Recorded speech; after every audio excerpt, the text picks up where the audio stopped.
Bueno, como ustedes habrán visto, no ha defraudado, y no tiene pelos en la lengua. Yo que pienso que ha dicho las grandes verdades y además sin ningún tipo de reserva, ¿no? Ha criticado a su canciller Merkel, en fin, a muchos líderes. En fin, yo tengo aquí un montón de preguntas, y bueno, yo lo que me he fijado es que no son los malos de la película, sino que en el fondo Alemania lo que quiere es que efectivamente se hagan bien las cosas y en el fondo esas condiciones son las que quieren poner. Tengo aquí un montón de preguntas. Voy a empezar por las más fáciles.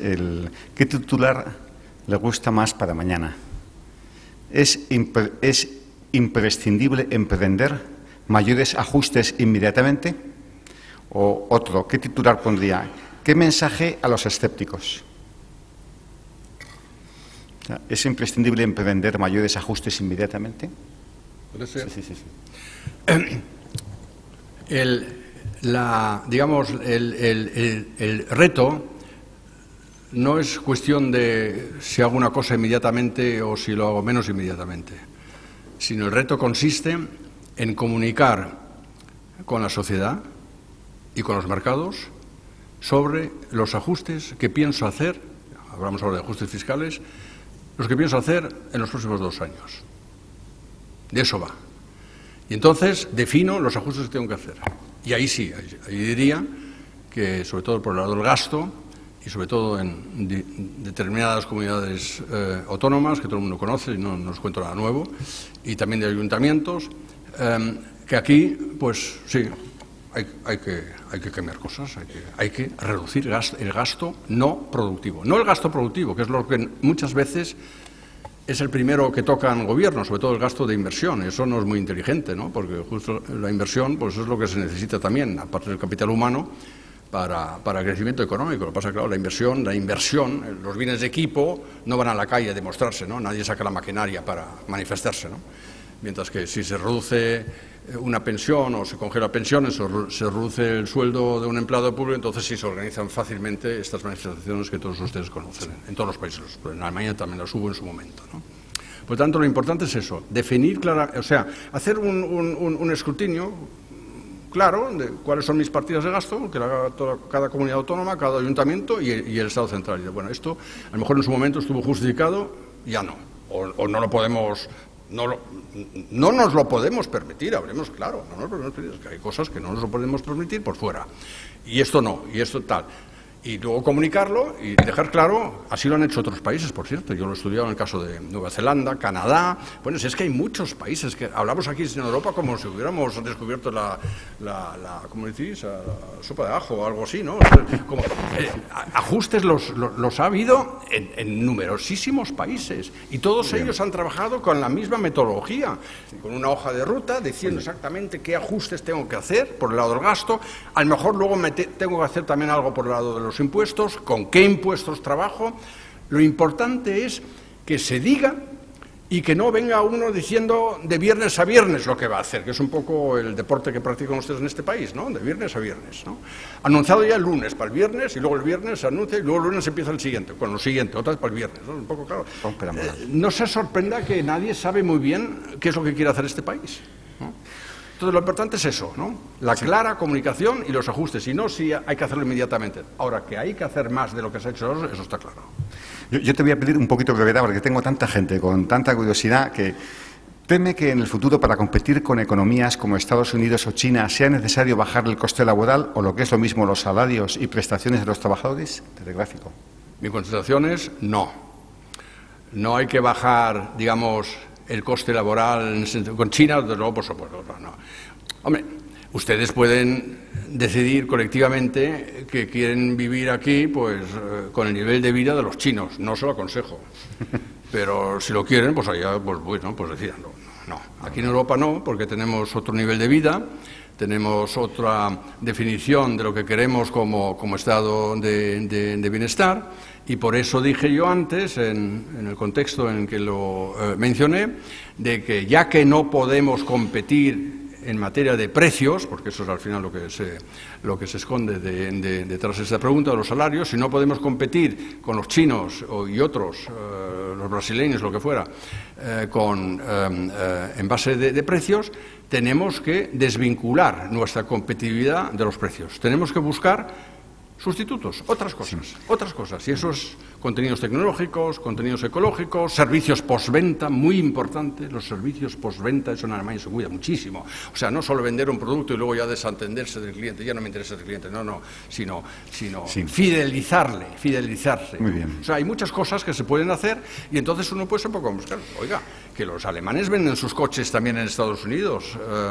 y se compran y los venden muy bien, y eso que son muy caros para los americanos. Pero claro, los americanos comparan los coches que les vienen de Alemania con lo que ellos tienen, que estadísticamente también se llama coche, y dicen, esto nada, todo esto, ¿no? Bueno, vamos a ver, ¿qué tipo de economía es la del futuro? ¿La absolutamente liberal con sus desigualdades sociales o una como la alemana? ¿Qué es lo deseable? Yo creo que aquí hay una contradicción. ¿Cuál es la primera parte? Bueno, Sí, ¿qué tipo de economía es la del futuro? ¿La absolutamente liberal con sus desigualdades sociales o una como la Alemania? Bueno, yo creo que yo no hago este tipo de planteamientos un poco, digamos, con perdón, pero, o sea, no lo digo de forma peyorativa, pero un poco Ideologizados. Sí, ideologizadas. Yo lo que quiero es una economía que funcione.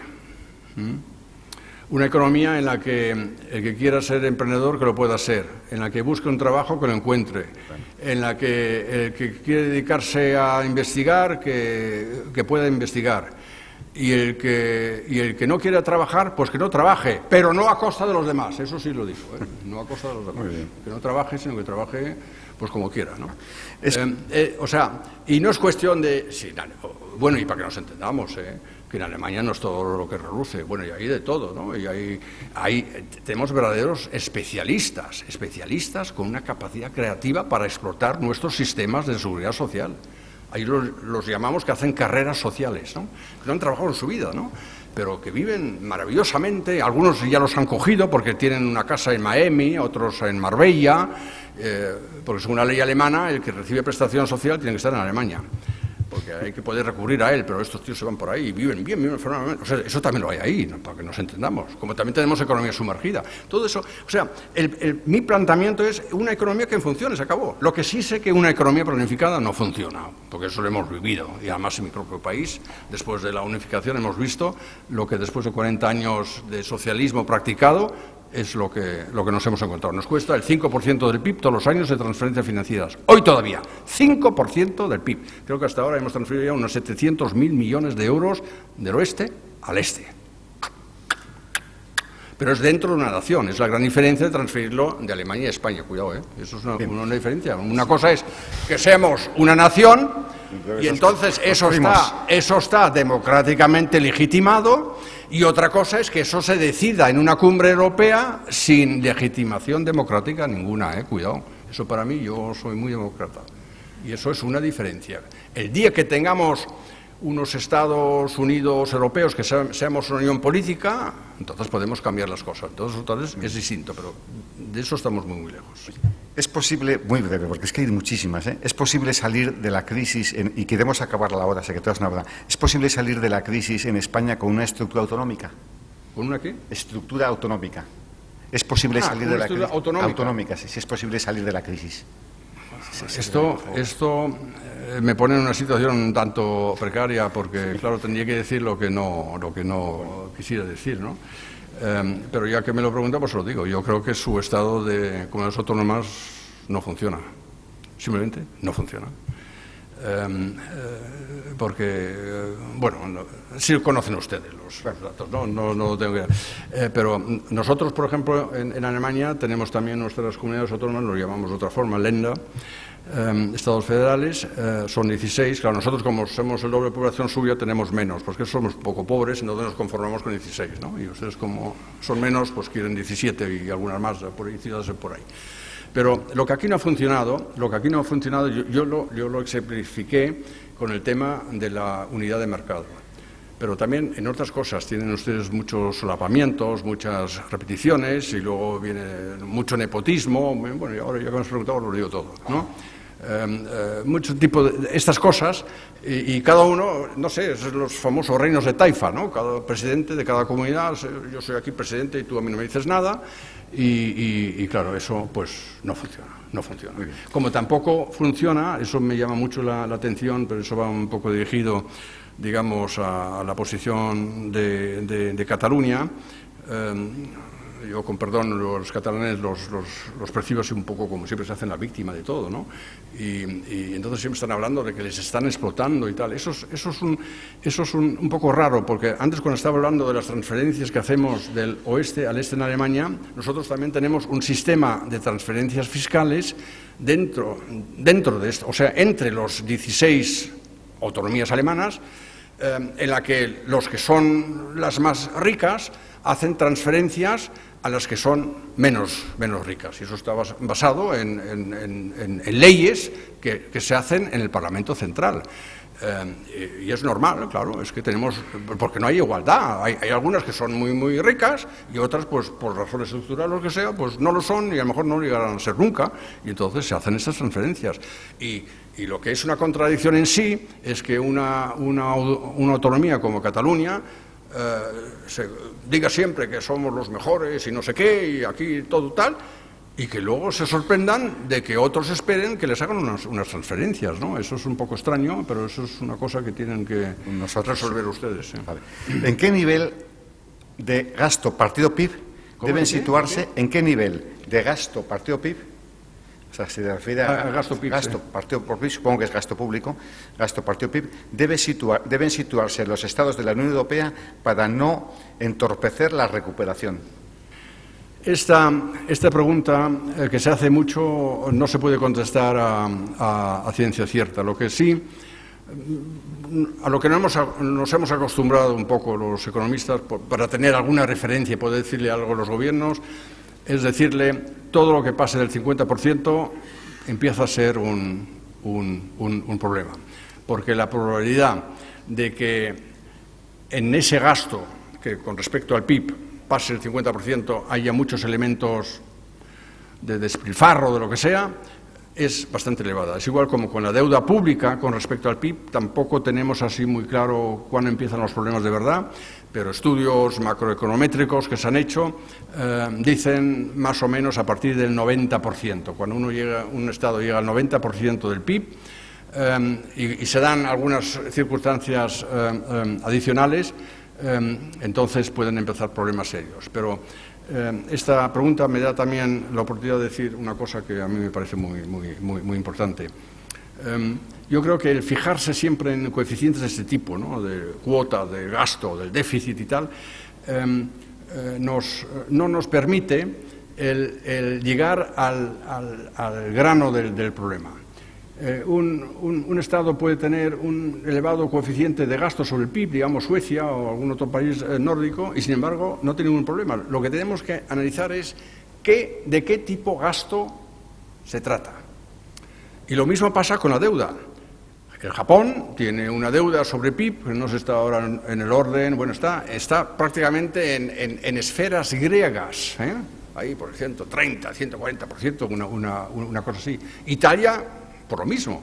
Italia lo era ya desde un principio. Italia nunca hubiera tenido que ser admitida en el euro, lo que pasa que por razones políticas sí, pero Italia nunca cumplió el criterio de Maastricht en cuanto a la deuda pública. Pero, y esa es la gran diferencia entre Japón e Italia por un lado, y digamos España y Grecia por otro. Japón, el Estado de Japón y el Estado italiano tienen la deuda con sus propios compatriotas, no con el exterior, con sus propios compatriotas. Es decir, los japoneses y los italianos, no sé por qué, pero se fían de su gobierno y le dan lo que les pida. Y entonces ese Estado puede resolver ese problema siempre. Impone un buen impuesto sobre el patrimonio y se acabó el tema, ¿no? Y con eso prácticamente se deshace de la deuda, que es lo que no puede hacer España y lo que no puede hacer Grecia, porque los acreedores son extranjeros y no les puede coger de alguna forma, ¿no? Por lo tanto, mi consejo es cuando oigan este tipo de cuotas o también déficit público y tal, mirar siempre qué es lo que hay detrás de eso, qué es lo que hay, porque entonces también sé lo que puedo esperar de un gobierno si me dice que quiere arreglar esto, si las medidas que adopta son las adecuadas o no.